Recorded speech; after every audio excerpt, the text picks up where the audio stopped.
Good morning बच्चों। 12th class में हिंदी जो व्याकरण का चैप्टर है उसमें सबसे पहले आता है भाषा। तो भाषा जो है बोलचाल की जो भाषा होती है उस भाषा में भाषा के दो भेद माने जाते हैं। एक होता है लिखित और दूसरा होता है मौखिक।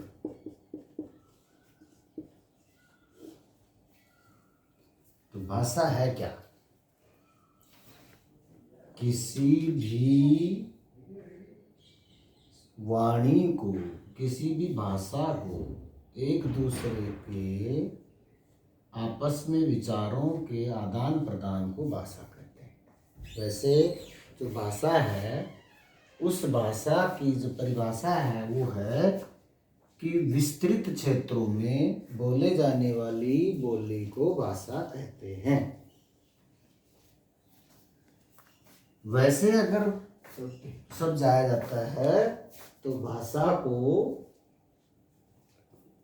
अपन कह सकते हैं कि हम अपने विचारों को दूसरों के सामने प्रकट कर सकें तथा दूसरों के विचारों को समझ सकें, उसे भाषा कहते हैं।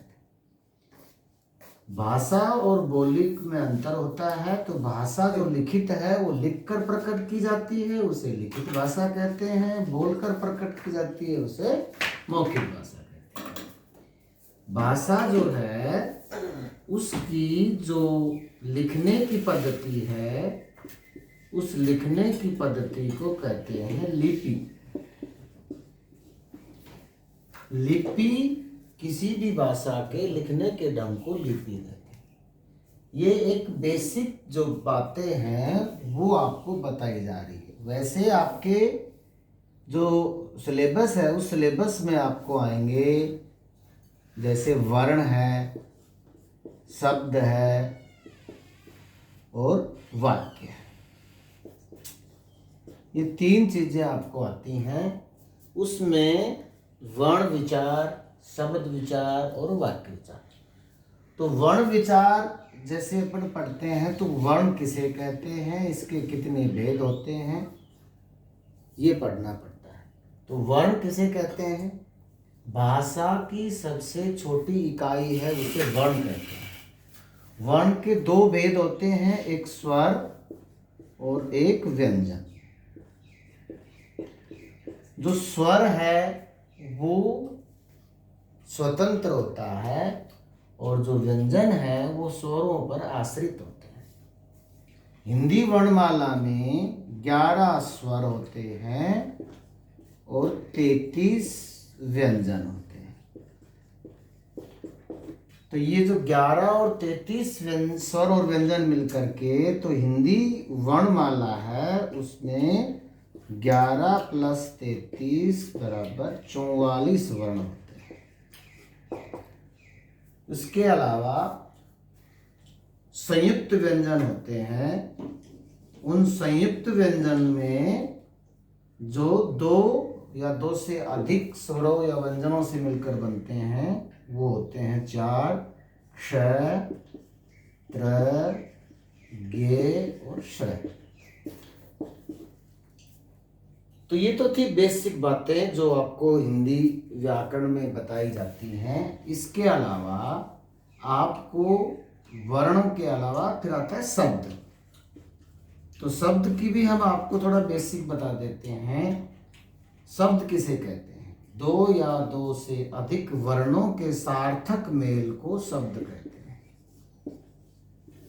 वर्ण जो मिलकर के बनते हैं वो सार्थक जो शब्द होते हैं, जैसे अपन करते हैं च + आ + य + ए = 4। अब ये जो शब्द बना ये सार्थक शब्द बना। तो इनको वर्णों का जो मेल होता है उसे हम शब्द कहते हैं।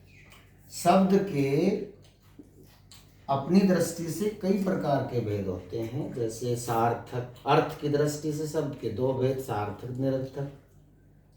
विकार की दृष्टि से शब्द के दो भेद, विकारी अविकारी।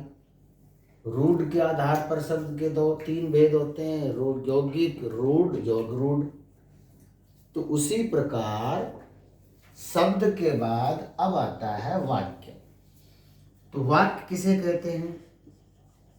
वाक्य कितने भेद होते हैं? तो वाक्य होता है शब्द, दो या दो से अधिक शब्द मिलकर के जब किसी का सार्थक अर्थ निकलता है वो वाक्य कहलाता है। और वाक्य को अपन उसमें उद्देश्य और विधेय पर आधारित होते हैं, तो ये वाक्य बनता है। तो व्याकरण में जो हिंदी व्याकरण है उसमें सारा व्याकरण इन तीन जो बिंदु हैं इन पर ही इर्द गिर्द घूमता है, जैसे वर्ण विचार, फिर शब्द विचार, फिर वाक्य विचार। अब इनके अलावा जो व्याकरण में आपको आएगा वो आएगा बेटा अलंकार, छंद और रस। इनका भी आपको बेसिक चीजें जो हैं वो बताएंगे। वैसे आपको व्याकरण में आएगा कुछ भी नहीं, लेकिन जब आपको अपठित और पठित पद्यांश गद्यांश पूछे जाते हैं, उन पद्यांशों में अलंकार, छंद और रस पूछे जाते हैं। तो अलंकार का जैसे कि आपने 11th क्लास में हमने आपको पढ़ाया था, अलंकार किसे कहते हैं, छंद के बारे में बताया था, आप उसका फिर से रिवीजन कर लेंगे। आज के इस अपने पहले लेक्चर में हम आपको व्याकरण का बेसिक जो बातें होती हैं वो बताई हैं, और कल से अपन जो स्टार्ट करेंगे वो एक टॉपिक होगा अलंकार का, वो करेंगे, फिर उसके बाद छंद करेंगे, फिर उसके बाद रस करेंगे। अब आप लोगों को ये जो बातें जो बताई हैं ये सिर्फ आपको बेसिक बातें जो बताई हैं, इनमें आपको व्याकरण का थोड़ा सा आपको बेसिक ज्ञान करवाया है। इसके अलावा आपके टॉपिक है नहीं। टॉपिक जो हैं वो अलंकार हैं, छंद है, रस हैं, ये तो है काव्य में। और जो गद्य भाग है उस गद्य भाग में आपको है एक तो संधि है, एक समास है, और संधि है, समास और लोकोक्ति और मुहावरे ये हैं। तो इन चीज़ों के बारे में हम आपको पढ़ाएंगे। धन्यवाद।